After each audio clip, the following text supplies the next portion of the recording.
She walked away from him and their 5 kids.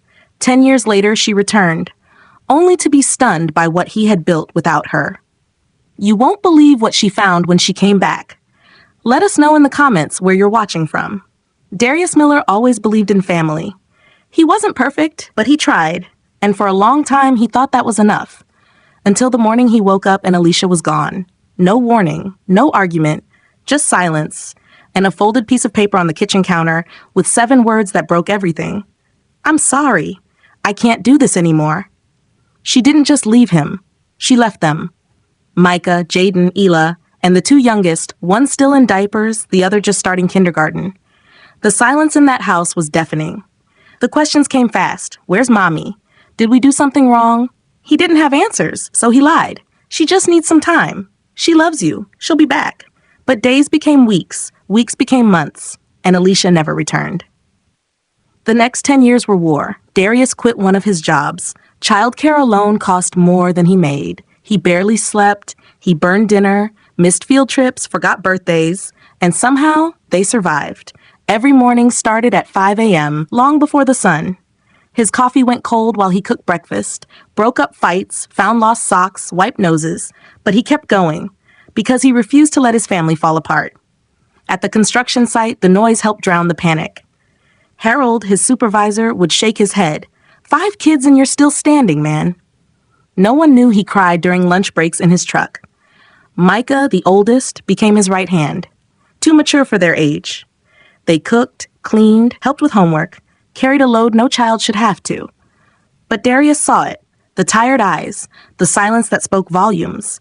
He missed weddings, promotions, birthdays. While his peers climbed ladders, he was folding laundry and packing lunches. But he didn't complain. He was building something else, a home. Then, after 10 long years, she came back. It was just another Thursday. Mail, bills, junk, school flyers, and then a letter. No return address, but the handwriting? Unmistakable. Alicia. Darius froze. 10 years, 10 birthdays, 10 first days of school, all without her. Now this? He didn't open it. He kept it in his jacket pocket for days, close enough to feel, far enough to ignore, until life threw him another curve. Late Friday, Harold pulled him into the office. You've earned this, Darius. Lead foreman, full-time salary, benefits. It was the break he had dreamed of. College for Micah, braces for Jaden, maybe even a new van.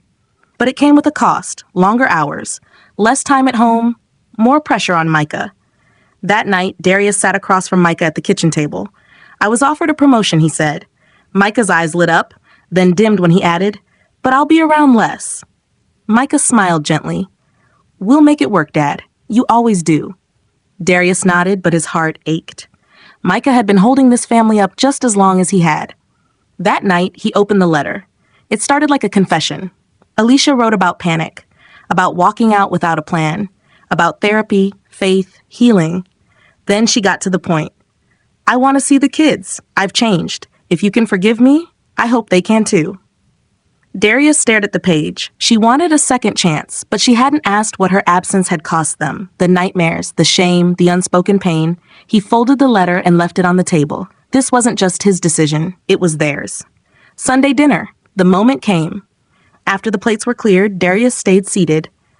There's something I need to tell you, he began, voice steady. He held up the letter. It's from your mother. Silence. She says she's sorry. She wants to see you. He read the letter aloud, every word. His voice didn't shake, but his hands did. When he looked up, Micah's jaw was tight. Why now? They asked. Why not when we needed her? Jaden stared at the table. Is she really coming back? The younger 2 didn't speak. Ela curled into herself like she wanted to disappear. Darius nodded slowly. She reached out, but nothing's decided. I wanted you to hear it first. Micah's voice was sharp. We're not a hotel she can just check into.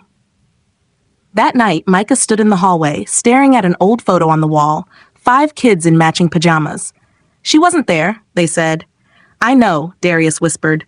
I don't remember the sound of her voice anymore. Darius didn't respond. He just stood beside them. In the days that followed, the house changed. Ela cried at school. Jaden had questions Darius couldn't answer. The younger 2 grew quiet. Micah barely spoke. Even the air felt heavy. At work, Darius dropped tools, lost focus. Harold pulled him aside. You okay? After a pause, Darius told him, she reached out, 10 years gone, says she wants to come back. Harold just said one thing: whatever you do, protect your peace. That night, Darius called a lawyer. After hearing everything, the abandonment, the letter, the lawyer gave it to him straight. You've had sole custody for a decade. She has no rights unless a court grants them back. But if she pushes, be ready. And just when Darius thought the dust might settle, Micah slid a phone across the table. I found her. There she was, Alicia, smiling in photos with strangers, but the captions, starting over after setbacks. Please help. Support my second chance. A GoFundMe. Micah didn't say it. They didn't need to. She wasn't coming back for them. Would you like me to continue this into a part 2?